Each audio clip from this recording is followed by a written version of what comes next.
یعنی رسول اللہ صلی اللہ علیہ وسلم کے والد کا نام عبداللہ اور والدہ کا نام آمنہ۔ اب اگر تھوڑا-سا غور کریں کہ ان ناموں کا مطلب، تو عبداللہ، میں نے آپ کو پہلے بھی بتایا تھا کہ عبد المطلب کا جو حنفاء میں سے ہونا اس یہاں سے بھی ظاہر ہوتا ہے۔ حنفاء کون؟ یعنی کہ وہ اللہ کی ہی عبادت کرتے تھے اور کسی کی عبادت یا بتوں کی پوجا نہیں کرتے تھے۔ یہاں سے بھی ظاہر ہوتا ہے کہ ان کے ایک بیٹے کا نام عبداللہ تھا، تو کہ اللہ کا بندہ۔ تو بہرحال بیٹے رسول اللہ صلی اللہ علیہ وسلم کے والد کا نام عبداللہ اور جو والدہ کا نام تھا آمنہ، یعنی کہ امن والی۔ تو بعض علماء نے یہ بات لکھی ہے کہ عبداللہ کی عبودیت اور آمنہ کا جو امن والا ہونا ہے، وہ سیدی رسول اللہ صلی اللہ علیہ وسلم کے گھٹی میں ان کو یہ چیز مل گئی تھی، یعنی ان کی بیسک جسے کہتے ہیں ان کا جو کریشن کا بیسک مادہ ہوتا ہے اسی کے اندر ان کو یہ ٹریٹس مل گئے تھے۔ تو وہ کیوں کر وہ محمود الافعال اور حمید الصفات کیوں کر نہ بنتے، اور وہ محمد صلی اللہ علیہ وسلم کیوں نہ کہلاتے۔ تو بہرحال یہ جو تھی حضرت عبداللہ کی بات، اور پھر آگے اس کے بعد شروع ہوتی ہے، کیونکہ ہم لوگ جو حضرت آمنہ کا جو ٹائم ہے وہ سیدی رسول اللہ صلی اللہ علیہ وسلم جب 6 ایئرس کے اور اس کے راؤنڈ، وہ ہم ان کی جو ڈیتھ ہوئی آپ صلی اللہ علیہ وسلم جب 6 سال کے تھے، تو ہم اس کے ساتھ ہی پڑھیں گے۔ لیکن بہرحال اگر میں صرف جس میں بتا دوں، آپ لوگوں نے پڑھا بھی ہوا ہے، یہ کوئی ایسی بات نہیں ہے جو ہمیں نہ پتا ہو کہ سیدی رسول اللہ صلی اللہ علیہ وسلم کی جو والدہ تھیں وہ اسی طریقے سے جب آپ صلی اللہ علیہ وسلم بنو سعد، یعنی جب وہ قبیلہ بنو سعد جہاں کی حضرت حلیمہ تھیں، رسول اللہ صلی اللہ علیہ وسلم جب بنو سعد میں 4 سال یا روایت میں آتا ہے 5 سال وہاں گزار کے آئے، تو اس کے بعد آپ صلی اللہ علیہ وسلم نے کچھ ٹائم اپنی والدہ کے ساتھ گزارا، اور جب وہ 6 سال کے قریب تھے یا 6.5 سال کے قریب تھے، تو حضرت آمنہ نے یہ سوچا کہ میں اپنے بیٹے کو اپنے والد کی قبر تک لے کے جاتی ہوں اور مدینہ سے ہو کے آتی ہوں۔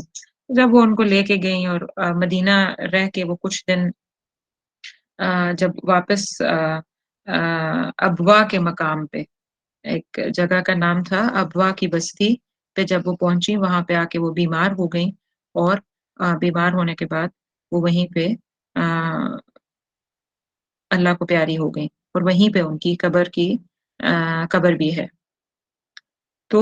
یہ، اور پھر آپ کو یاد ہے کہ صحیح مسلم کی ایک حدیث ہے کہ حضرت ابو ہریرہ سے روایت ہے کہ اللہ کے رسول صلی اللہ علیہ وسلم نے ارشاد فرمایا، میں نے اپنے رب سے اپنے والدہ کے لیے مغفرت طلب کی، جس کی اجازت کرنے کی اجازت مانگی تو نہ مل سکی، اور ان کی قبر کی زیارت کرنے کی اجازت چاہی تو مجھے اجازت مل گئی۔ تو آپ صلی اللہ علیہ وسلم بہرحال صحابہ کرام کے ساتھ بڑے ہو کے ایک دفعہ سیدہ کی قبر پہ گئے تھے اور بہت زیادہ روئے تھے۔ اس کی حدیث میں بہت ڈیٹیل آتی ہے، انشاءاللہ ہم جب یہ مقام آئے گا تو ہم اس کو ڈسکس کریں گے۔ تو یہیں تک میں نے جو علمی اعتبار سے بات تھی، مطلب پیرنٹس کے بارے میں کہ وہ کیا تھے اور کتنے عظیمت والے لوگ تھے، یہ تو میں نے آپ کو یہیں تک بتانا تھا۔ لیکن اب ادھر سے یہاں سے ایک سوال اٹھتا ہے جو کہ اس پوائنٹ پہ یوزلی ڈسکس کرتے ہیں اسکالرز بھی،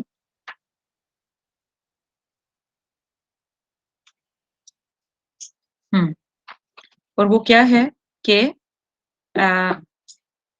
what is the status of parents of Muhammad صلی اللہ علیہ وسلم in life hereafter، یعنی رسول اللہ صلی اللہ علیہ وسلم کے والدین کا جو سٹیٹس ہے یا جو ان کا مقام ہے اللہ کی نظر میں یا آخرت کی زندگی میں، وہ کیا ہے۔ تو یہاں سے جو ہے نا تھوڑی سی ایک پوری بات کھلتی ہے، وہ میں آپ کے سامنے رکھتی ہوں